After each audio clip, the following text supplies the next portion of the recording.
안녕하세요. 장원필 변호사입니다. 반갑습니다. 오늘은 그 매매 계약에 대해서 한번 살펴보겠습니다. 매매 계약을 할 때 이제 계약서를 쓰잖아요. 그 계약서 작성할 때 유의해야 될 부분이 오늘 강의 주제입니다. 먼저 이제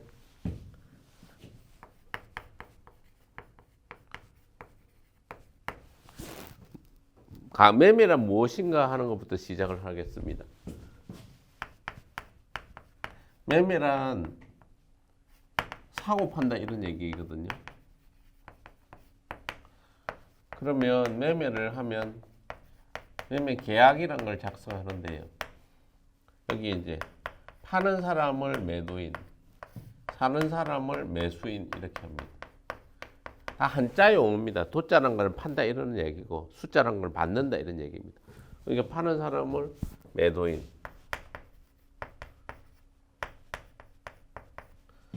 사는 사람을 매수인 이렇게 하면서 그러면 쌍방 간에 이제 매매 계약을 체결하고 뭐 토지를 이제 산다고 아파트를 산다고 생각해 보십시오. 아파트 매매 계약을 할 때 아파트를 주인이 팔고 들어갈 사람이 사고 그러면 대금을 주면 아파트 키를 이렇게 주고 그다음에 등기부 등본을 여기서는 매도인은 넘겨주고 이런 계약을 이제 한다고 생각을 해 보십시오. 통상 우리가 이제 아파트 계약이나 이런 계약들은 부동산 공인중개사 사무실을 통해서 하기 때문에 대부분 아주 계약 내용이 심플합니다. 문제가 된다 해봐야 뭐 어디 하자가 있을 때 이거 하자 어떻게 고쳐두느냐 저떠느냐 하는 간단한 내용들밖에 없는데 이제 조금 이제 매매 계약서 작성할 때 유의해야 될 부분이 이제 토지를 사는 경우입니다. 아니면 좀 복잡한 이제 권리관계 복잡하게 되어 있는 상가를 사거나 그러면 이제 여기서 이제 매매 계약서 작성 시 유의할 부분이란 주제로 이제 강의를 해 보겠습니다. 매매 계약서 작성 시 유의할 부분에서 첫째 이제 그럼 매매 계약서가 어떻게 구성되어 있는지를 먼저 이제 실물이 있으면 한번 보여드릴 텐데 크게 보면 지금 보여드릴 수는 없고 세 가지입니다. 이게 목적물 매매 뭐를 대상으로 하느냐 하는 칸이 이제 비어 있습니다. 뭐 예를 번지수 아니면 평형이나 면적 뭐 이런 것들이 이제 여기 해당하는 거죠. 그 다음에 이제 두 번째는 부동문자 이제 본문에 해당하는데요. 본문에 해당하는데 부동문자란 것은 이게 인쇄된 글씨 이런 얘기입니다. 인쇄된 부분. 여기는 써놓을 것도 없고 여기 목적물란에는 이렇게 아까 말한 대로 번지수든 이 대상 목적물 지번 아니면 매매 대금 뭐 이런 것들이 다 이렇게 빈칸으로 되어 있는데 부동문자 여기서는 뭐 특별한 내용 없이 다 똑같은 내용으로 인쇄가 되어 있습니다. 그랬을 때 이 부동문자에 들어있는 내용 중에 유념해야 될 부분이 뭔가 하는 부분이 하나고요. 세 번째는 특약이라고 해서 손으로 쓰는 부분, 인쇄 안 된 부분. 인쇄 안 된 부분은 특약이라고 이제 손으로 이제 씁니다. 손으로 쓰는 걸 또 한자로 얘기하면 수기이랍니다. 손으로 손수에 적을 기자. 손으로 이제 특약하는 부분이 이제 되게 유념해야 될 부분입니다. 마지막에는 이제 당사자란이라고 해서 매도인 매수인 칸에 매도인란 매수인란 그다음 공인중개사란 이런 식으로 해서 당사자 이렇게 적는데 어쨌든 각자에 있어서 좀 유념해야 될 부분이 뭔가 하는 것이 오늘의 이제 강의 주제입니다. 좀 더 구체적으로 이제 작성해 보면 그다음 목적물란 여기서 주의해야 될 게 뭐냐면 대상에서 이제 재개인 다툼이 많이 생기는 부분이 뭐냐면 이 땅을 이제 공유로 살 때, 공유 지분을 매수할 때입니다. 공유 지분을 매수할 때 그냥 이게 실무에서 왕왕 보는 것이 그냥 번지수만 딱 적어 놓는 겁니다. 근데 이게 2분의 1이든 3분의 1이든 공유 지분을 뭘 산다 이러면 대상물을 그 중에서 뭐 2분의 1, 3분의 1 이런 식으로 아예 3분의 1 지분 이런 식으로 구체적으로 예를 들어서 이런 특정을 안 해놓으면 이게 뭘 사는지 하는 것에 대한 다툼이 딱 생기는 겁니다.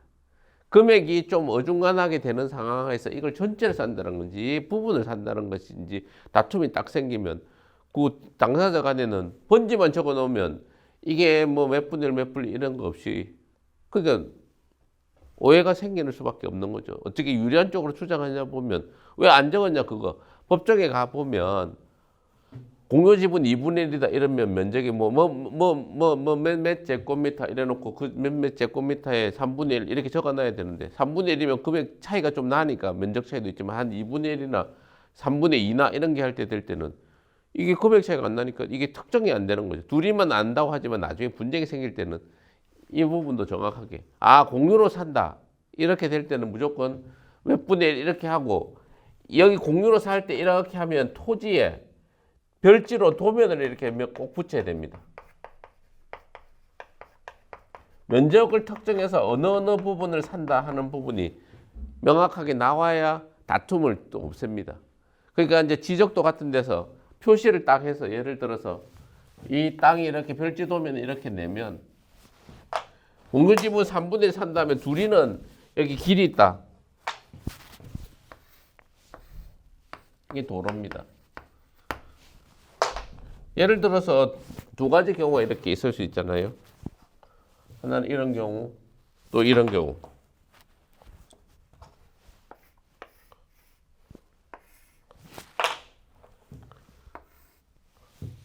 이렇게 자르는 경우가 있고 이렇게 자르는 경우가 있습니다.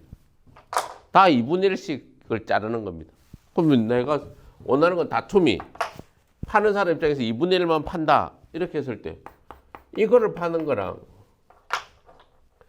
이걸 파는 거랑 이 위에 거하고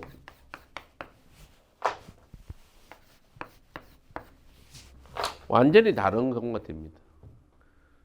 이해가 되시죠?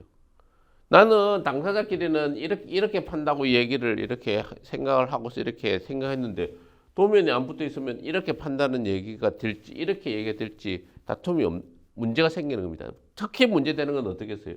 이렇게 팔 때 길이 있는 쪽을 나는 살려고 했는데 이제 맹지를 남겨놓고 이건 길이 있는 쪽을 내가 산다고 해서 생각했는데 알고 보니까 이건 도면이 딱 없다 생각하면 보통의 경우는 이렇게 산다고 생각합니다. 판사 입장에서는. 왜? 공평하게 이렇게 길이 양쪽에 물렸다고 파는 거지. 이렇게 특별한 경우로 예외된다면 이걸 왜 이렇게 목적문란에 정확하게 표시를 안 했습니까? 이렇게 얘기하는 것이 기본적으로 판사의 생각이고 증인이나 만약에 둘이 계약을 하거나 공인중개사 쪽에서 어느 쪽에 애매하게 얘기를 한다. 그러면 판사님은 이런 쪽에 판결을 내리게 돼 있는 구조입니다. 두 번째는 이제 그 부동문자란이라고 표시된 부분을 잠깐 보겠습니다. 이 경우는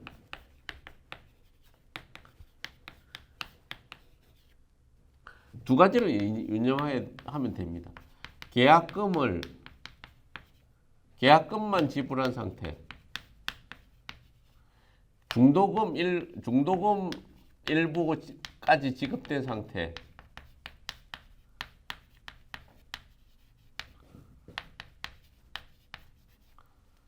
두 개가 차이가 납니다.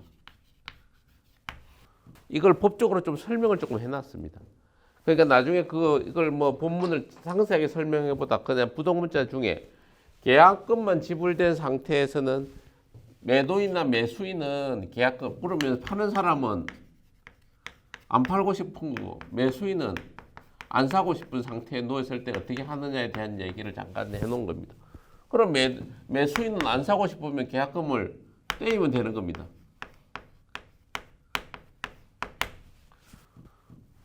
매수인은 그냥 뭐 계약 안 한다 이러면 계약금을 떼이면 끝나잖아요. 매도인은 계약금을 그냥 몰취해가지고 안 주면 되는 겁니다. 그런 식으로 정리되어 있다 이렇게 이해하시고 그리고 중도금 일부까지 지급된 상태는 약간 구조가 매도인은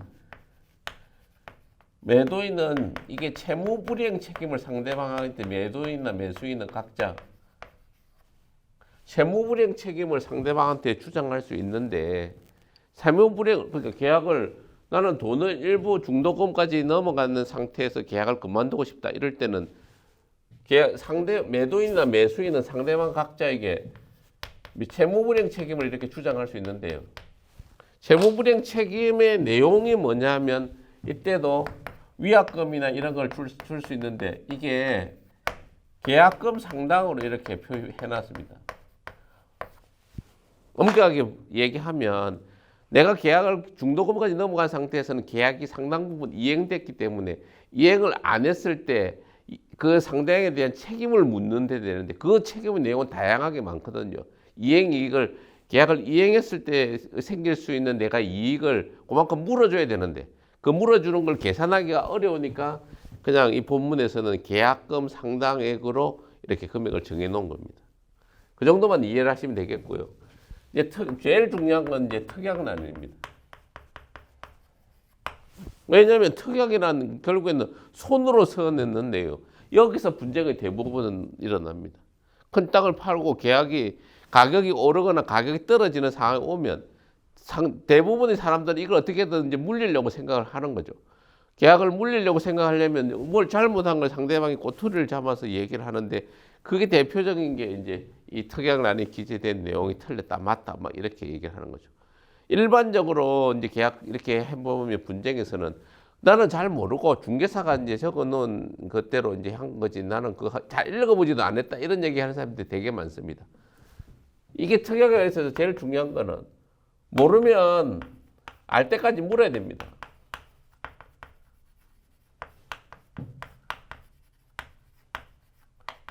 꼭 잘 모른다. 잘 모르는 표현이 기재되어 있다. 내가 이해 안 된다. 그럼 꼭 알 때까지 이 내용이 뭔지를 상대방이나 중개사한테 물어서 그 내용을 정확하게 확인을 해놔야 됩니다. 이건 이런 의미다. 이건 저런 의미다 하는 내용을 좀 미심쩍게 되어 있다. 이러면 무조건 꼭 확인을 해야 됩니다. 그리고 분쟁이 생겼을 때 이게 목격자를 이렇게 대동해야 됩니다.